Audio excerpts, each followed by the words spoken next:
firm handshake and call it a day. I'm sure Kristie is wondering right now why that won't suffice. Why do we need all this hullabaloo, this pomp and circumstance, other than to satisfy Hannah's penchant for planning and Pinterest? Because weddings are about community, about showing your families, friends, the world, that this is who you choose. This is the person with whom you will make your life. But in a way, you're not just making your life with that one person. Your life becomes expanded and imbued with the love and grace and pain and support of everyone in your love's life.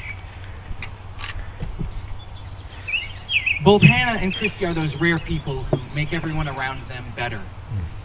To be with either of them for only a few minutes makes one feel something deep, intimate, something bigger than themselves. Being so warm, magnanimous, caring, it is no surprise that this wedding, this whole celebration, is a community effort. This wedding was built not just on the love Hannah and Kristie have for each other, but on the love with which they have surrounded themselves. This wedding would not have been possible without family and all of their support.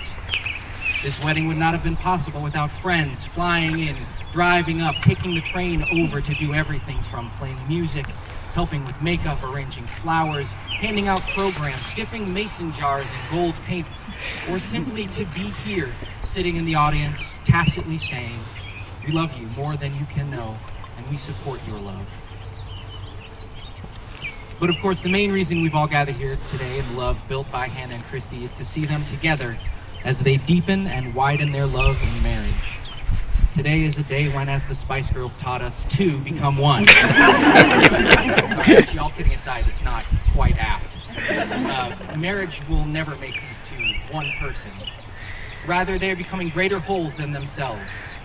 They're filling in the cracks and crevices, supplementing their selves with the other. They will become a sum infinitely greater than their parts. Now, I know that even just that last sentence contained more math than Hannah ever wanted for the wedding. So we will now move on to the next part of the ceremony.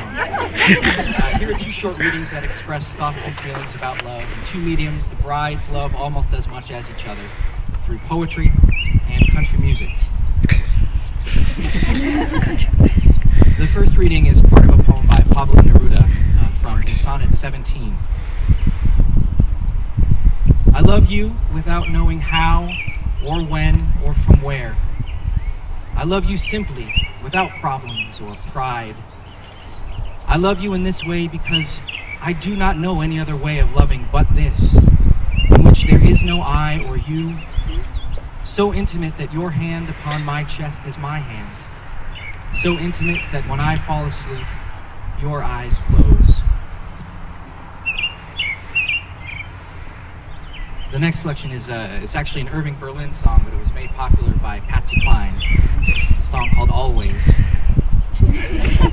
I'll be loving you with a love that's true, always.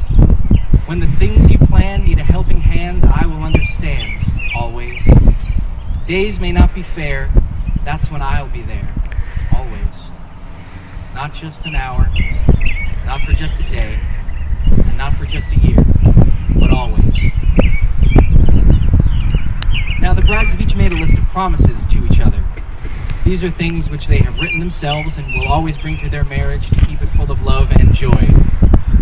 I will read the lists that they have made to each other, after which the bride who wrote those promises will answer with, "I promise."